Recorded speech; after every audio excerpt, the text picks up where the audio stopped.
Is the yoga wheel still a great item for yogis in 2021? Hi, my name is Omri. This is Omridoesyoga, and today I want to talk to you about the yoga wheel. Omri. As a professional yoga teacher, I've seen many items through the years that claim to do great things for yogis. As you can imagine, I have a lot of different items that I've been using over the years, from blocks to straps to mats to balls to massagers, but this is the one item that I use consistently, almost on a daily basis, since I created my first yoga wheel. In fact, I think this item is so effective in helping me keep my flexibility, my upper back flexibility, my chest open, and improve my posture. So today I want to show you what I use this yoga wheel for. Over the years, I've seen many tutorials on what to do with this yoga wheel. I actually just do one movement with it, but I do it consistently, and I think this is one of the greatest items that every yogi should own. So the first thing I like to do is I like to position myself in a way that my back is against it. It's kind of my mid back, and I just lean on it and open my chest and let my back round over the part of the wheel that my back is coming in contact with. Once I've been in this position for a while, I'll start adjusting and moving a little bit deeper. So the first thing I'll do is I'll change my leg positioning because it helps my pelvis rotate differently with my back against the wheel. Now I'm a little bit deeper than I was before. With my legs crossed, there was a little less of an angle with my back. I could go back a little less. But now with my feet in this position, my palms of the feet on the floor, I can feel that more of my back is touching the floor, and I can start arching back a little bit deeper. Once I find this position, I'll usually just interlace my hands behind my back, and I'll spend some time here lengthening my neck. So I'm lifting my head and I'm creating space in the back of my neck, allowing my neck to become longer, less compressed. And then as I lean back, continue just a little bit more every few seconds, I make sure that my neck is not compressing backwards, but staying lifted. And I might sit here for a minute or two. I might just jump to the next step. It really depends on what I feel like my back needs that day. Let's take it a step further. I'm going to lift my hips off the floor, and I'm going to let myself round higher up on the wheel.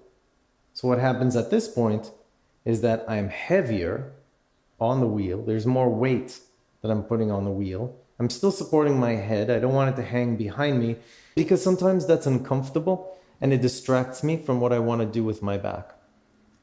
You have to have good awareness about what's happening with your body in order to do this effectively, and that happens over time. You develop this awareness using the wheel more frequently.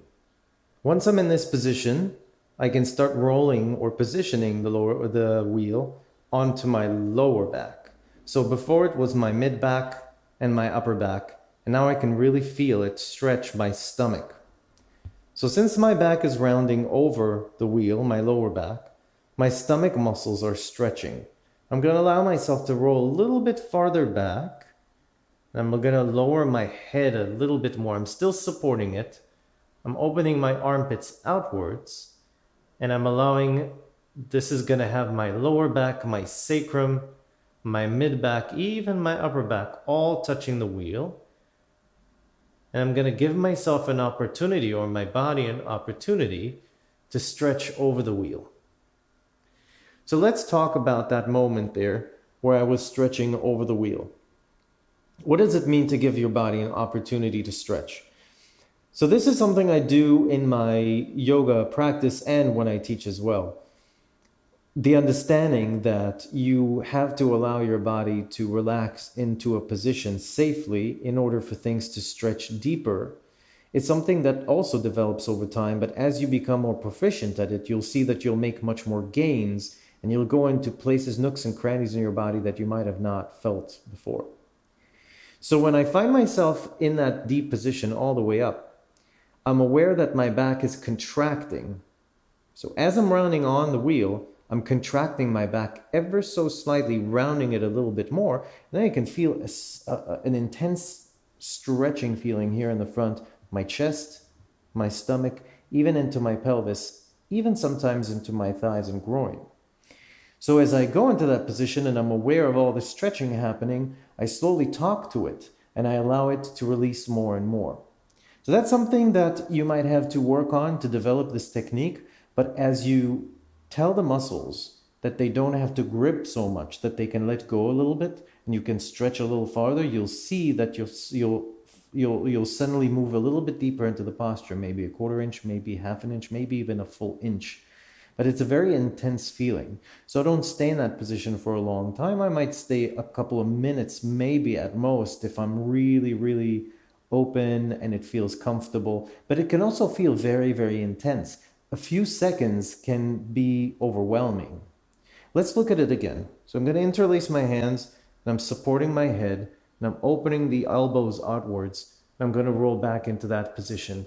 And I can feel that my mid-back and lower back are now rounding even deeper. And I'm going to go a little bit farther back. And this allows the upper part of the torso and the head and the arms to hang a little bit more, which stretches the upper back. I'm going to come back out. You see with this leg positioning, it's very easy to push onto the wheel and come back out of the wheel with support. Let's take it to the next level. I'm going to change my arm positioning.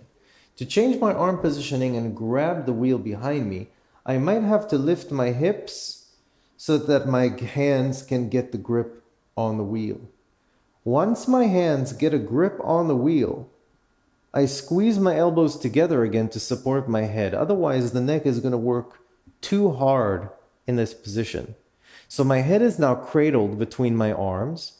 I'm going to keep this position with the upper back, and I'm going to push myself back all the way.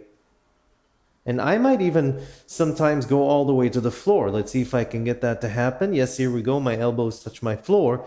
And you can see that my lower back, my mid-lower back is off the wheel. So once I'm in this position, I'm going to start slowly lowering my spine onto the wheel. And this might take some time for me as well, but for you too, for the spine completely to round over the wheel. It might not happen at all, and it feels very, very intense. It also stretches the armpits and the neck. So all those things are going to be affected when you go a little bit deeper into the posture. I suggest you try these things very slowly. And I'm going to show you a different angle, how my hands look in this grip when I do this more advanced position. So I've turned around so you can get a better view of my arms. I'm going to find the same position I was in before.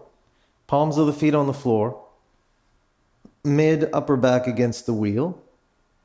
Reaching the arms back and supporting my head. From here I'm going to lift my hips up.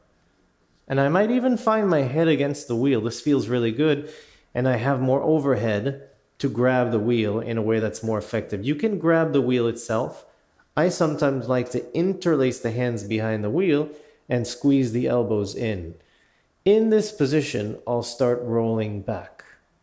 As I roll back, it increases the stretch in my chest. My back is curving a little bit more. Now my elbows are on the floor again, and I'm going to start lowering my hips down to feel the stretch. This time when I did it, it was a very, very intense stretch in the armpits and in the triceps. And you see how carefully I come out of the posture? I support my head so that I don't strain my neck when I come out of the posture. This is how I use my yoga wheel. Every evening, after I have some dinner, while I'm watching TV and winding down, I put this on the floor and I start working with it.